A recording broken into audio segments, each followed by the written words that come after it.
Civil society organizations have appealed to institutions, especially INEC, to ensure a smooth and democratic electoral process in Ondo State. I'll speak to the Chief Press Secretary to the INEC chairman soon, but first let's cross live to Akure in Ondo State and speak to our correspondent, Oba Adeoye. Oba, good to see you.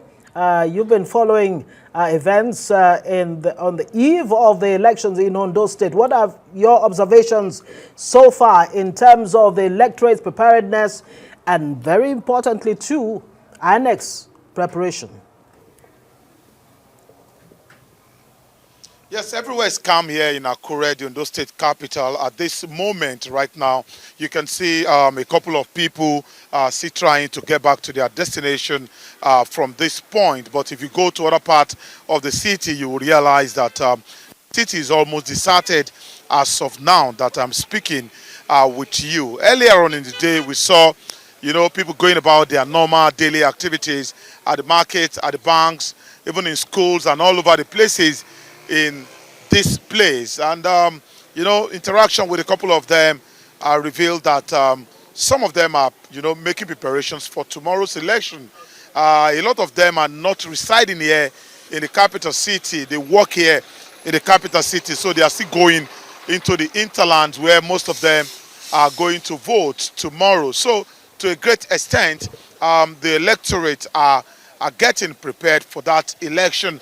And when you talk about INEC has assured us that all sensitive materials have been deployed to their various polling units. And the build-up to this election, you will remember that INEC had series of meetings and series of briefings with all stakeholders that will be taking part in this election. And part of what they did before now was to have a mock election in about 12 polling units across 6 local governments in Ondo State. And I know that the result from that mock exercise will go a long way in helping INEC, to cross their T's and dot their I's ahead of tomorrow. Of course, we see an improvement in the number of registered voters compared to what we had in 2020 when a similar election held in this state. In this election, we've recorded about 2,053,000 registered voters, out of which about 86.5% of these people have picked up their PVCs and ready to be part of tomorrow's exercise. That's an improvement compared to what we had in 2020 when a similar election took place in this place. Out of this lot, more than 50% of people who have picked their PVCs are men, and followed by women, and then followed by the youth. So we hope to see all of these people come out tomorrow to take part in this exercise. But again, except if you have the power of clairvoyancy, you may not be able to tell exactly what will happen tomorrow. But based on my experience covering the election in Ondo State, you cannot predict the voters in this place. You cannot predict them.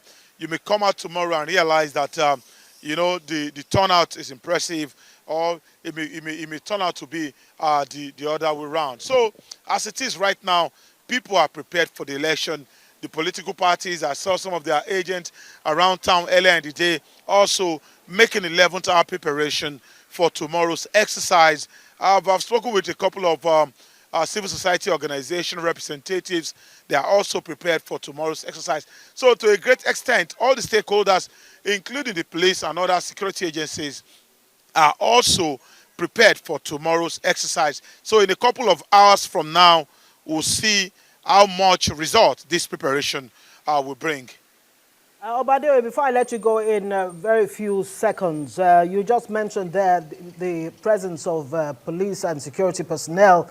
But in terms of deployment, and based on the numbers that we've been given, over 30,000 security to be deployed in that election in Ondo State. From what you're seeing on ground so far, is there a reflection of this huge deployment? Yeah, of course. We've seen, a large number of policemen and other uniformed men parade the city of Akure earlier today. And I can tell you that the election tomorrow, we have, enough security personnel on duty from what I have seen so far. But again, the civil society organizations and other stakeholders, they are looking up to police especially because this is their call, and the police should lead other security agencies in this election. They are looking up to the police to see how they are going to comport themselves tomorrow. Remember what happened in the Edo State local government election a couple of weeks away, where the police, was neither here nor there until they pull out of that election. So people are looking up to the police to see how much, how they are going to measure their level of performance tomorrow. So, by this time tomorrow, we'll be able to conveniently say if the police had really prepared well or not for this exercise. We've also seen, a number of road safety officials, civil defense officials, and the rest of them around town. They are all prepared for tomorrow's exercise. By this time tomorrow, we'll be able to, measure their contributions or their input into that election. So let's.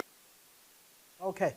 All right. Thank you very much, Obadeoye there, a man on ground in Akure, Ondo State, as 2 million registered voters prepare to go to the polls tomorrow. According to Obadeoye there, about 80-something%, 86 or so percent, have picked their PVCs. Well, with me now in the studio is Rotimi Oyekanmi, who is the Chief Press Secretary to INEC Chairman. Thank you for joining us on Newsnight. Thank you for having me. Basic question, how prepared are you? Is everything, have you dotted the I's and crossed the T's as far as this Ondo State election is concerned? Thank you very much. I was quite impressed by that report by your correspondent. It seems to have captured what I really want to talk about, but I will still talk about some of the things we have done. Now, I will start with the latest and move back towards what we've done before. We were hoping to have the sensitive materials on Tuesday. The Air Force moved them in on Monday, so we gained 1 day. Right. And on Thursday, we started distribution. We were calling the political party agents, the civil society, security agents, and all that. Now, as at 2:30 p.m. today, most of those sensitive materials have been deployed to the rack centers. Racks are where our staff will go, and from there they deploy to the various polling units early tomorrow morning. Now, the recurring decimal in our election has been logistics. Right. We've had meetings with the 3 unions that we are dealing with, and we had MOUs with the NURTW, the NATO, and the Maritime Workers Union of Nigeria, because we have the riverine areas. I'm glad you even talk about the maritime, because my next question was actually going to be, what about the riverine areas? Exactly, yes. Because we need the boats and all that. It's a mixture of land and river, and we told them. The chairman of INEC told them, because we were in Akure for a whole week, last week. And the INEC chairman told the transport providers that, look, all the preparations we've been having for the past 1 year will come to nothing if the people of Ondo State get to their polling units on Saturday 16th and they can't find our officials waiting for them. Right. And they play a very critical role in that aspect. So please make your vehicles available, what we requested for, the specification, and then you take our staff and materials to the polling unit, you wait for them and bring them back, because it's not just deploying, there is reverse logistics. And they assured us that they are fully prepared. And we all agreed that, look, this is beyond profit. This is a call to national service. Right. And we need to get it right. Because people are enthusiastic. We have prepared over the last 1 year. We conducted a CVR. It enabled people who never had the opportunity, continuous voter registration. People who didn't have the opportunity to register, registered. And then we make the cards available for them to collect. And we had at least the highest rate of collection this time around. In the first 5 days when we made the permanent voter cards available, more than 61 to 62% of voters collected their cards. And we engaged, of course, in extensive voter education over a long period. On TV, on radio, we met with stakeholders, traditional rulers, religious leaders, civil society, the youths themselves, persons with disability, women, we met with them at the market, we met with them at events, not just Speaking the of financial media. persons with disabilities, any special provisions for them? Yes, there are special provisions for them. For instance, the persons living with albinism will have magnifying glasses. Okay. And those with hearing impairment. Provided for by INEC? By INEC, yes. We made that provision.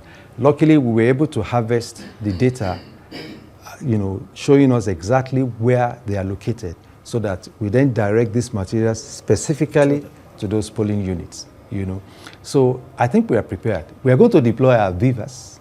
The mock that the gentleman talked, it wasn't actually mock election, it was mock accreditation. What does that mean? The BVAS is used for accreditation, and then it is used to upload the polling unit result to the INEC result viewing portal. So what we did during our mock is to test run the BVAS to make sure, we know the BVAS is fine, but we still test run just in case, and it went very well.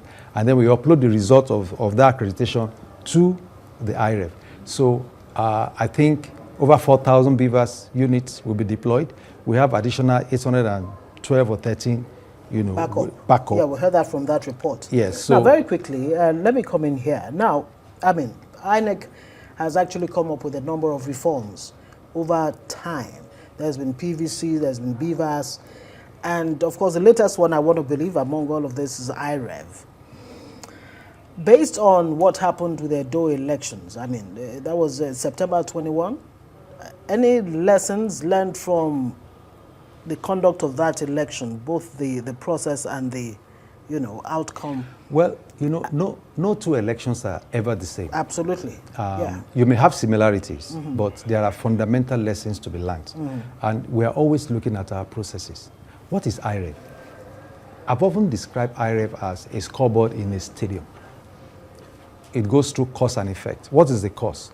In the stadium, two teams are playing, one team scores. And then the score is reflected in the scoreboard. Yeah. The same thing with IREV. When the presiding officer uploads the polling unit results with the BVAS and clicks send, and there's network, it automatically uploads to IREV. IREV receives and displays. The duty of the IREV is to receive the polling unit result and display permanently. So if you go back in time, since IREV was introduced, all the election results that have been posted are still there. You only need to click on the relevant type of election and the local government that you want and the polling unit that you want, and you will see it there. Right. And we have the mock that we did was part of the test run that to ensure that these systems are working very well, and we didn't have any issues. Are you saying you've not discovered any areas of weakness or weaknesses, if you like, no, or challenges? Like I said, we are one area that we are very concerned about that we paid a lot of attention to is logistics, like I said, the unions. Because you see, we don't have the assets, the required number of assets to deployment and materials to all our polling units. We have over 3,900 polling units in Ondo State. And because we don't have that, we have to engage with those who have these assets. And we enter into MOU with them, stating specifically what we need. But that has always really been the case. That has been the case. Using NURTW yes. and what have over the years. Over the years. In 25 years now. Yes, that is but it. But INEC still has not been able to. Well, one of the things we have done, before we will give them 100% of the payment. And then when we realize that some of them, not all of them are bad. Some of them are very good and loyal, but some of them can bring up, they will say out of every 11, there will always be a Judas somewhere. So when we discovered that, we now give them 50% of the payment. That you take 50%, when you complete the other leg of the MOU, then you are paid the other 50%. And with this particular election, we have been assured by the unions that... Will the votes count? It will. Tom Stoppard said it's not the voting that's democracy. It's the counting. Yes. The collation. It will count. And let me take you quickly through that process. The voting takes place at the polling unit. That's where the most important activity will take place. At the end of that, the presiding officers and his assistants are expected to sort the ballot and count them and declare the results. And we expect that the agents of political parties will witness this process. And when the counting has been done, the scores will be entered into the form EC8A, which is a polling unit result. And a picture of that is taken according to our regulations and then uploaded to IREF. After that, they now proceed to the next level of collation until the process continues like that until it gets to the final level of collation. And we want to assure the good people of Ondo State that the votes will count. Okay. We will ensure the sanctity of the votes. Well, we've had you a number of times. It's not the first time you're making these promises. In the case of Ondo State, for example, but we have delivered more. That you put all of this in place. Right. In spite of that, you still have post-election litigation. Well, I have to say thank you very much for joining us. Rotimi Oyekanmi is the Chief Press Secretary to INEC Chairman. Thanks for joining us. And Thank you for having me. Wish you the very best in that outing tomorrow.